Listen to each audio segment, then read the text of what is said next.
Hi, hello friends, welcome to AS Creations. In this video, we will discuss about emergence of drama as a literary force.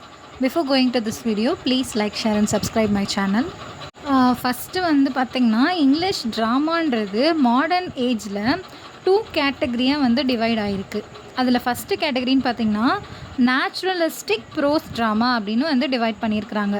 அது எதை பற்றி சொல்லும், எதை focus பண்ணியிருக்குன்னு பார்த்திங்கன்னா contemporary social ப்ராப்ளம்ஸை வந்து focus பண்ணியிருக்கு அப்படின்னு சொல்லியிருக்காங்க. ஸோ இதில் வந்து ஷா அண்டு கால்ஸ்வொர்த்தி இவங்க 2 பேரும் தான் அதாவது ஒரு சீஃபான exponents of realistic prose drama அப்படின்னு சொல்கிறாங்க. இவங்க 2 பேரும் தான் வந்து ஒரு சீஃப் எக்ஸ்போனன்ட்ஸ்னு சொல்லியிருக்காங்க. நெக்ஸ்ட்டு வந்து செகண்ட் வந்து என்ன அப்படின்னு பார்த்திங்கன்னா செகண்ட் கேட்டகிரி சிக்னிஃபிகண்ட் டெவலப்மெண்ட்டுக்கு வந்து ரொம்பவே ஹெல்ப் பண்ணும். ஃபஸ்ட்டு வந்து பார்த்திங்கன்னா ப்ரோஸ் ட்ராமான்னு சொன்னோம் இல்லையா, நேச்சுரலிஸ்டிக்கான ப்ரோஸ் ட்ராமா. செகண்ட் வந்து revival of poetic drama. So இது வந்து எதை பற்றி சொல்லணும்னா efforts of the major Victorian poets, அவங்களுடைய எஃபர்ட்ஸ் என்னென்ன அப்படின்னு சொல்லணும். இதில் வந்து பிகினிங் ஆஃப் த 20th சென்ச்சுரியில் எந்த ஒரு பொயட்டிக் ட்ராமாவுமே ட்ரெடிஷனை வந்து பேஸ்ட் பண்ணி இல்லை அப்படின்றத பற்றி சொல்லியிருக்காங்க. ஆனால் 1920க்கு அப்புறமா தான் இது வந்து ரீபர்த் ஆகிருக்கு அப்படின்னு சொல்கிறாங்க. இதில் வந்து ஃபஸ்ட்டு WB ஈட்ஸ் தான் வந்து இந்த ரிவைவ் போயட்ரியை வந்து அபே தேட்டர், அதாவது டப்ளினில் இருக்கக்கூடிய ஒரு தேட்டர், அதில் வந்து இந்த போயட்ரியை இது பண்ணியிருக்காரு. ஆனால் வந்து அவர் ஒரு ட்ராமட்டிஸ்ட்டுக்கான எசென்ஷியல் குவாலிட்டிஸ் வந்து அவர்கிட்ட பற்றாக்குறையாக இருந்ததுனால அவரால் வந்து இந்த சரியாக பண்ண முடியல அப்படின்னு சொல்லியிருக்காங்க. நெக்ஸ்ட் வந்து இந்த ஹிஸ்ட்ரி ஆஃப் பொயட்டிக் ட்ராமா, இதில் வந்து ரொம்பவே இம்பார்ட்டண்ட்டான ஒரு மோஸ்ட் இம்பார்ட்டண்ட்டான ஃபிகர் யாருன்னு பார்த்திங்கன்னா ஸ்டீஃபன் ஃபிலிப்ஸ். இவர் எந்த இயரில் பிறந்திருக்காருன்னா 1864 பிறந்து 1915 வந்து இறந்திருக்காரு. நெக்ஸ்ட்டு பார்த்திங்கன்னா இவர் வந்து number of blank verse plays வந்து நிறைய எழுதியிருக்காரு. அதில் வந்து என்னென்ன இன்க்ளூட் பண்ணியிருக்காங்கன்னா Herod, Ulysses, the son of David and Nero. ஆனால் வந்து இவர் ரொம்பவே லிட்டிலாக தான் பாப்புலர் ஆகியிருக்காரு அப்படின்னு சொல்லியிருக்கிறாங்க.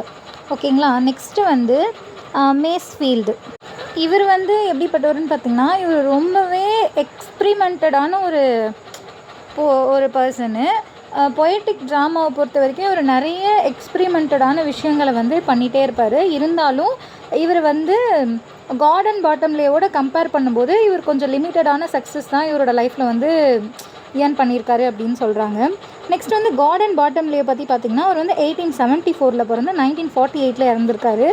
இவர் வந்து நிறைய number of quite powerful poetical பிளேஸை வந்து ரைட் பண்ணியிருக்காரு.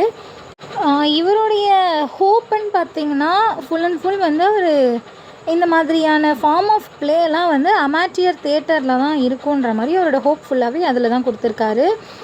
It was also during this period that John drink water, இவர் வந்துட்டு எப்போ பிறந்தாருன்னு பார்த்திங்கன்னா 1882 பிறந்து 1937 இறந்துருக்காரு.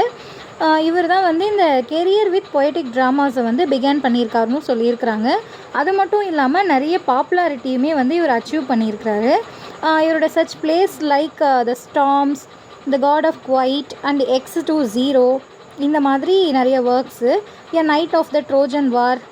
ஆனால் இந்த ட்ரூ பொயட்டிக் ட்ராமா அப்படின்றது வந்து ஜேஎம் சிஞ்சுடைய நாட் இன் வேர்ஸ். இவருக்கு பார்த்திங்கன்னா நிறைய குவாலிட்டிஸ் வந்துட்டு அவர்கிட்ட இருக்குது. ஆனால் அதர் போயட்ஸுக்கு வந்து இவருக்கு இவ்வளோ வந்து அதாவது இவருக்கு பற்றாக்குறையானதான் இருக்குது அப்படின்ற மாதிரி பார்க்கப்படுறாரு.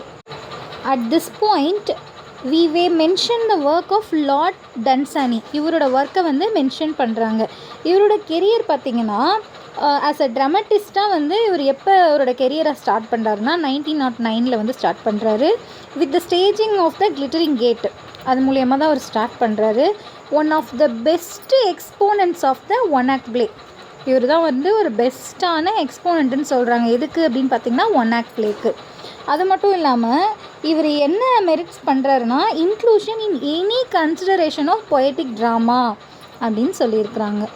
He not only poetic dramas, ஆனால் வந்து என்னவும் எழுதுவாருன்னா நிறைய ப்ரோஸுமே அவர் எழுதியிருக்காரு. இவர் எப்படிப்பட்ட பர்சன் பார்த்திங்கன்னா இவரோட பிளேஸ் வந்து நல்ல ஒரு பவர்ஃபுல் அட்மாஸ்பியரை வந்து க்ரியேட் பண்ணும். அது மட்டும் இல்லாமல் நிறைய அவரோட எபிலிட்டி எல்லாத்தையுமே போட்டு பில்ட் பண்ணி ஒரு பவர்ஃபுல்லான அட்மாஸ்பியரை க்ரியேட் பண்ணுற அளவுக்கு அவருடைய ப்ரோஸாக இருக்கட்டும், ட்ராமேட்டிக் போயம், அதாவது போயட்டிக் ட்ராமாஸ் எது இருந்தாலுமே அவர் நல்ல ஒரு பவர்ஃபுல்லாக வந்து அது ஒரு அட்மாஸ்பியரை கொண்டு வருவார் அப்படின்னு சொல்லியிருக்கிறாங்க. இதுதான் வந்து emergence of drama as a literary ஃபோர்ஸ்னு சொல்லியிருக்காங்க. தேங்க்ஸ் ஃபார் வாட்சிங்.